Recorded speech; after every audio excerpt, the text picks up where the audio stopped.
Hi, I'm Erik the Travel Guy. You know, you may have forgotten that California is the third largest state by area in the United States. Now, of course, we can't cover the entire state in one episode. That's why I'd like you to join me as Beyond Your Backyard explores Northern California. My name is Erik Hastings. Yeah, that's me. And for as long as I can remember, I've always loved to travel. And I still do today. Airlines, hotels, cruises, new places, delicious food, I love all of it. And that's why I've been traveling the world professionally for more than a decade. But what troubles me these days is that Americans are leaving paid vacation time on the table each year at an alarming rate. Well, I want to help fix that.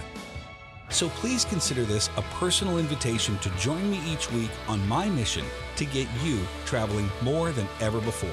Because while the world is a pretty big place to explore, your next vacation is waiting to be discovered not just around the globe, but perhaps just around the corner. Let me introduce you to the places, people, and secrets I've discovered that remind me just how exciting it is to be alive, and hopefully will inspire you to get out of the house and into your next great adventure. I am Erik the Travel Guy, and this is Beyond Your Backyard. Today, we're hitting the open road in Northern California. Wait till you see this. Let's do it, people. On this episode, the crew and I are making our way to Northern California to get in touch with nature. Along the journey, we'll meet interesting experts, explore breathtaking scenery, and show you exactly how to go on and off the beaten path in this very visitor-friendly expanse. We're starting in Lake Tahoe. We'll wind our way south to pan for gold and cross the finish line in Yosemite National Park. But how much do you know about this part of the state? There's so much. The capital city of Sacramento has plenty to do and see. Mount Shasta up north is at an elevation of 14,000 feet. The summer climbing season runs from late April to October, although many climbers love a winter ascent. And don't forget you've got the Redwoods National and State Forest closer to the coast. Oh, speaking of, a drive down Highway 1 is a bucket list must-do. And on the Pacific Coast, essentially in the center of the state, you'll find San Francisco and the entire Bay Area, another one of my favorite big American cities. Screaming children, stressed out spouses, needy friends, angry bosses, the emails that come in and the phone that never stops ringing. Well, listen, when you come here, it all just melts away.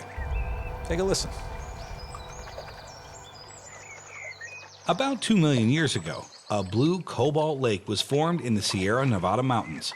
Today, we know it as Lake Tahoe. It's the largest alpine lake in North America and the second deepest in the United States. North Lake Tahoe spans 2 states, that would be California and Nevada.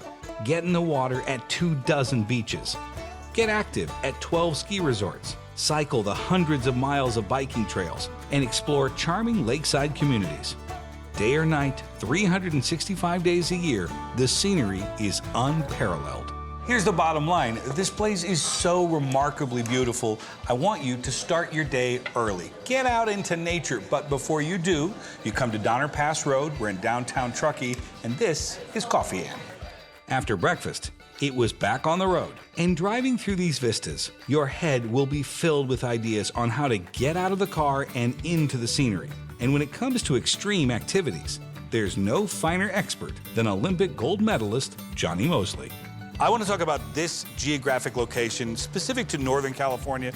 What do you recommend we do? Well, first of all, just starting right here, we're in Tahoe, Lake Tahoe. There's so much to do here besides just sort of exploring the great skiing, which it's legendary for, but obviously, you know, exploring Lake Tahoe, all the lakes and rivers, you know, all the bouldering and climbing that happens here, even like four-wheeling. Like the Rubicon Trail is famous, you know, something you can't go all the way from Tahoe down to Sacramento and you're back in the desolation wilderness and all that stuff.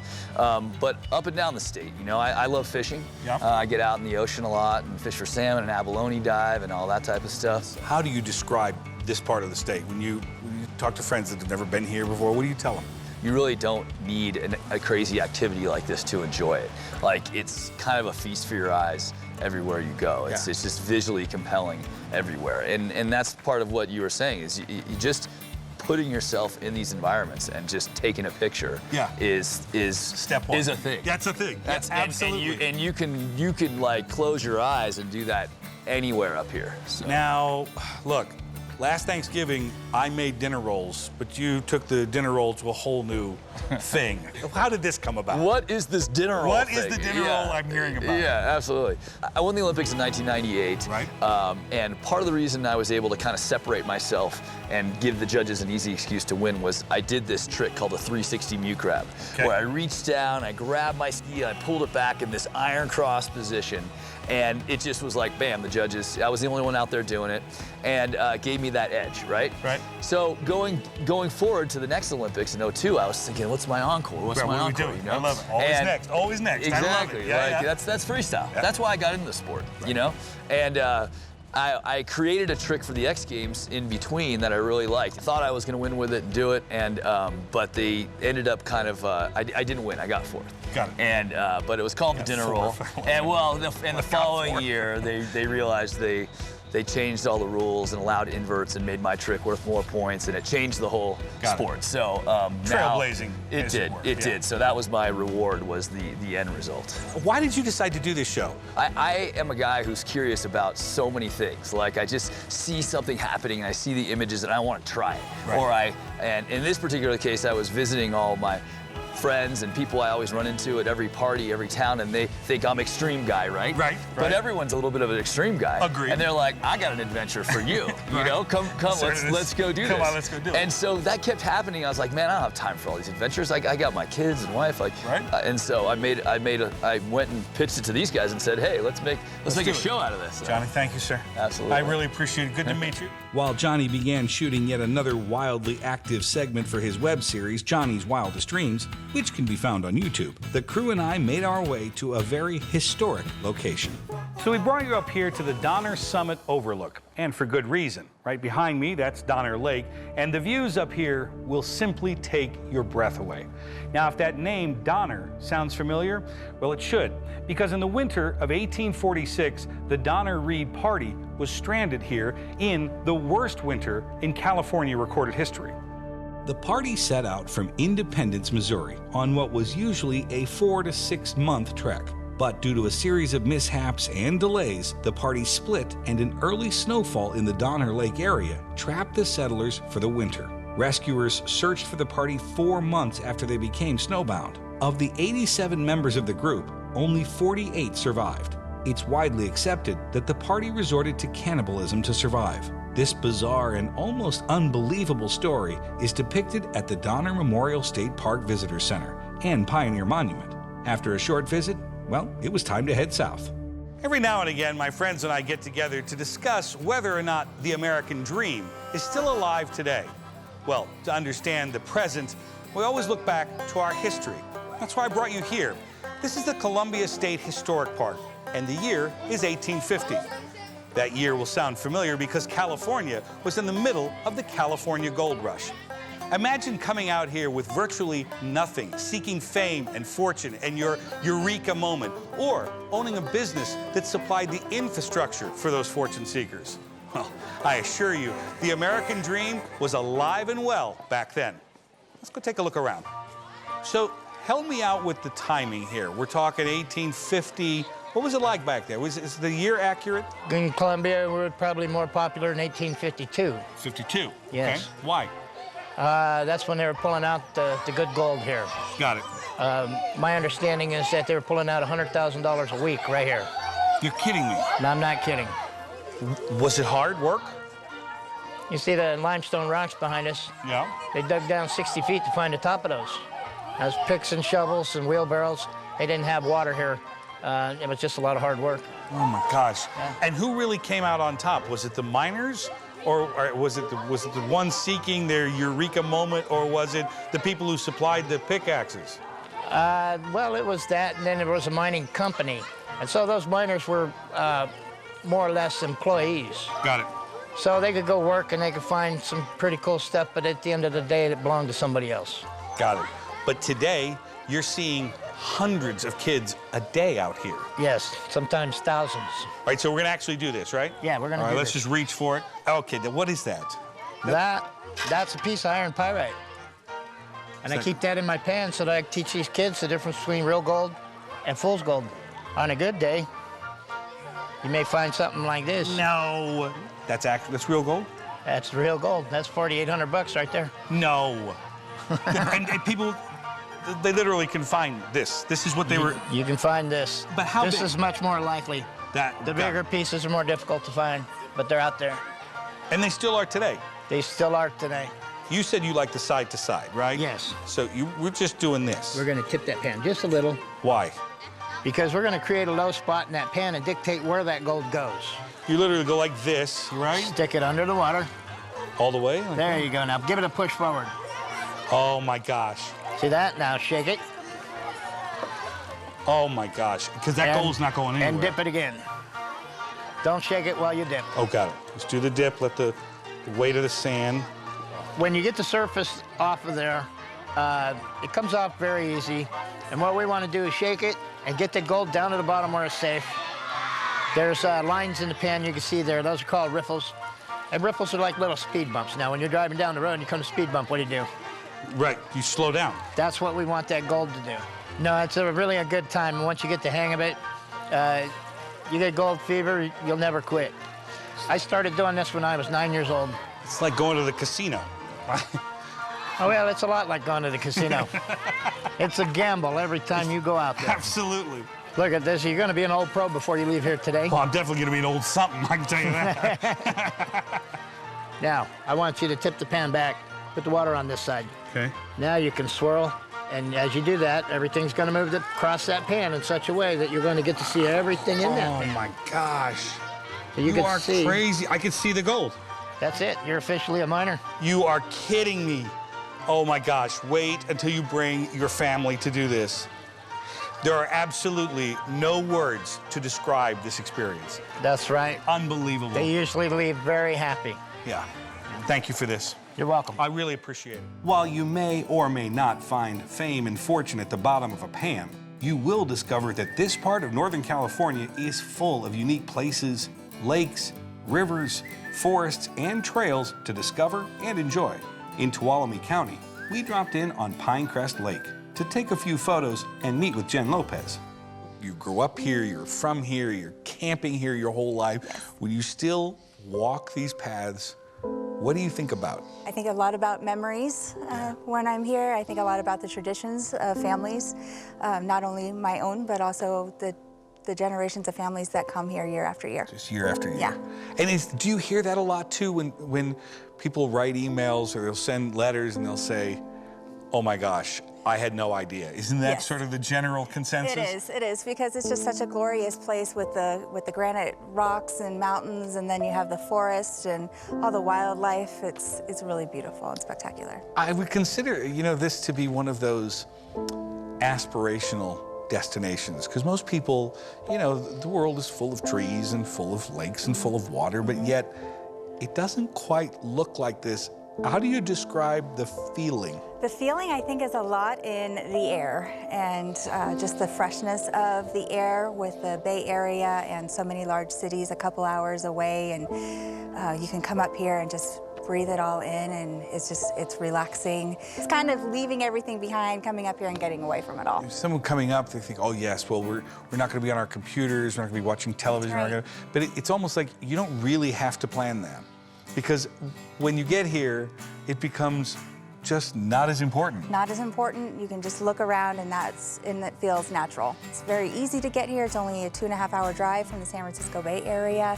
And then you can stop by our visitor center, pick up the brochures that you'd like, take our vacation planner, and there's somebody at that front desk who can answer all your questions for you and guide you in the right direction once you're here. You must get these notes from people going, so you guys are just going to help me plan this trip, and you guys are going to help me take this trip, and your Yeah. answer is yes. Yes, that's our job. That's what we do. I think a lot of people don't realize that when they do call an organization for some help planning or some ideas of where to go, that they don't realize that this is a visitors bureau and that these organizations actually do exist. Right. But they know that they can call somebody for help planning their trip. How do we get as close to nature as humanly possible? What are we going to do? So what we're going to do today is we could go and walk along the lake a little bit here. We could go and get in a boat and go kayaking for a little bit, and it's very clear, beautiful water. I think that's something we should do. All right. Jan, thank you for this. You're very I welcome. appreciate it. It's good to meet you. Now, if you're wondering if I enjoyed the great outdoors here in Northern California, the answer is an unequivocal yes. I spent some time canoeing, hiking, and just standing in the middle of the street. Then the crew and I set out for one of the most famous national parks in the United States. But once again, we were compelled to jump out of the vehicles to show you a pretty remarkable view. As a matter of fact, we brought you to Vista Point. This is the rim of the world. And you know, this site has been the scene of numerous wildfires over the year. And the most recent was in August of 2013, which burned more than 400 square miles of this amazing national forest. But they're doing something pretty remarkable. I wanted to show you this. This is from the U.S. Forest Service. They're actually tracking how the ecosystem responds, and you can help. What they're asking you to do is bring your cell phone, pop it right up here, take a photo view, and post it using the hashtag #Rimfire01. It's pretty cool.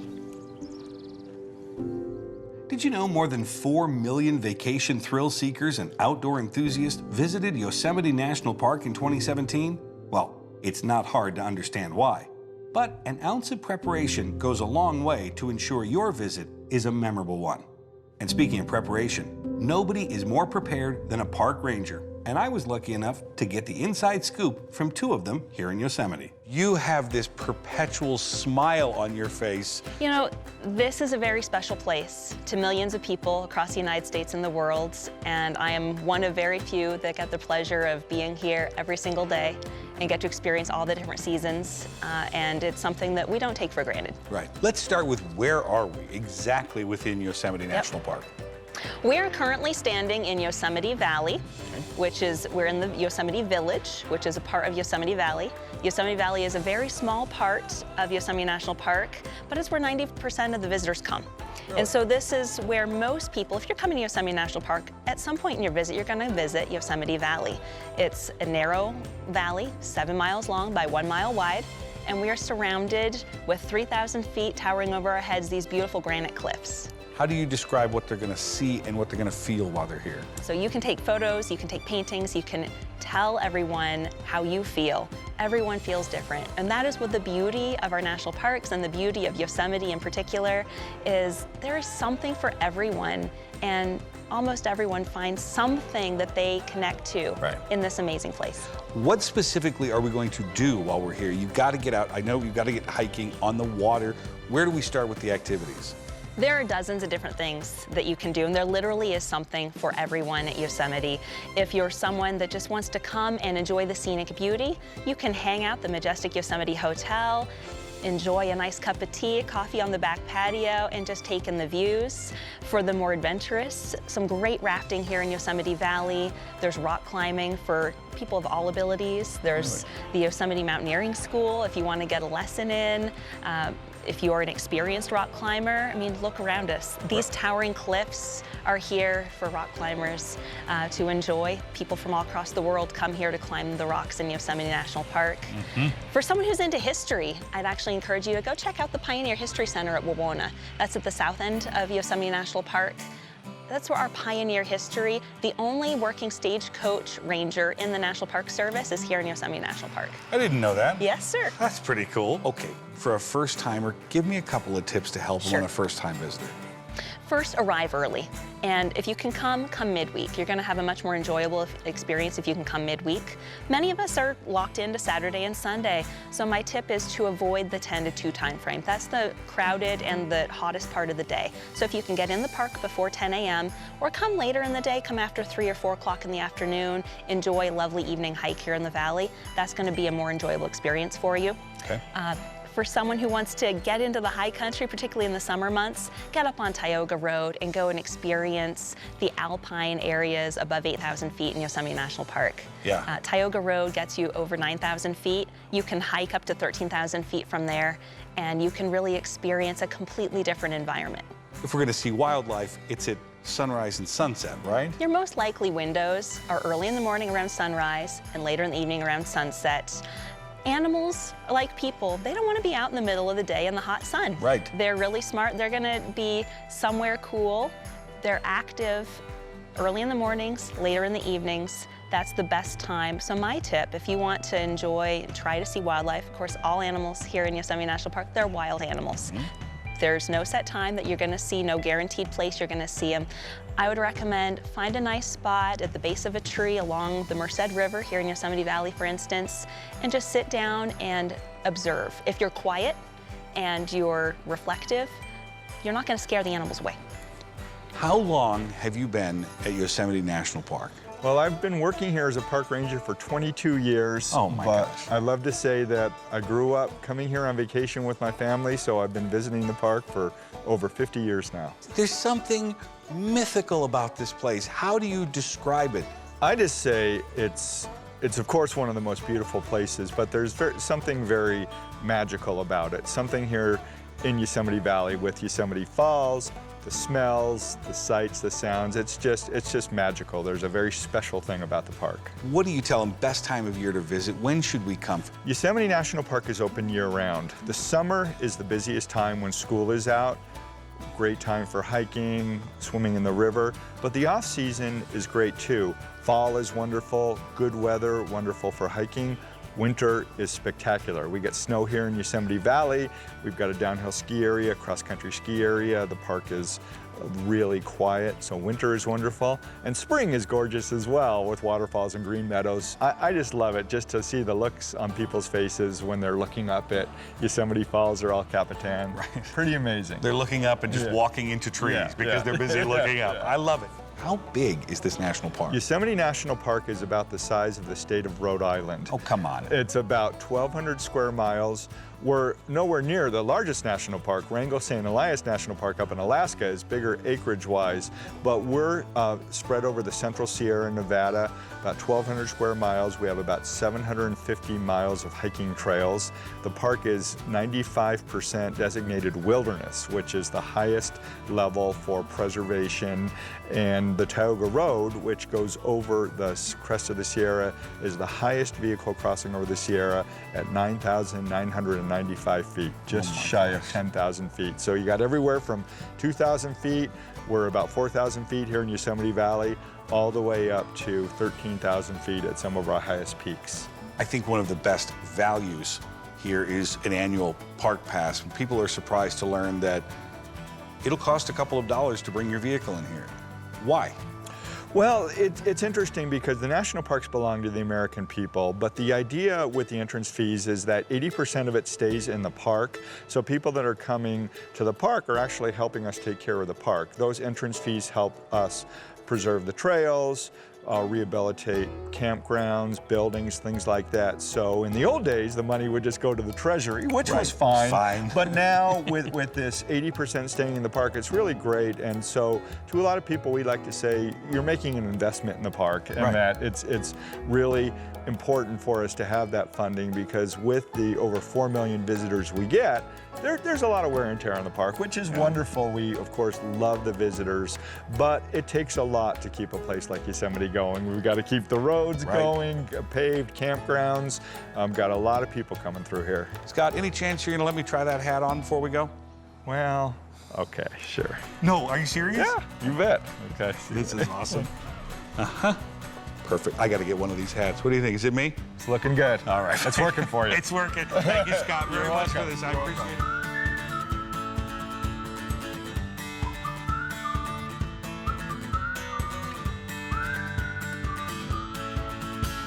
They say a picture is worth 1,000 words, but this view, I'm speechless.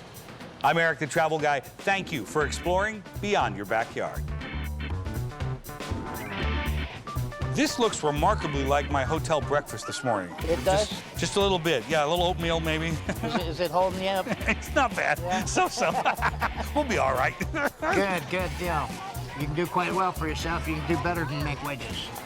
Perfect, because I have a filling I have to replace. All right, but again, this is worthless. This is $4,800. That's right. All right, tell me about the water. I mean, what do you mean? Is this like a river water? Or what? Dave, thank you for this. I can't believe we did that. I'll give that back to you. Thank you. And thank you for watching. I'll need the nugget back too, buddy. It's not his first day. I can't think of a better way to spend the afternoon than on Pinecrest Lake, kayaking with a friend. Nice shirt. Whew, I'm beat. How long have we been out here? 3.5 minutes. Well, where's Johnny Mosley when we need him? Oh, for the love of God. Brilliant. Somebody call Jenny Craig.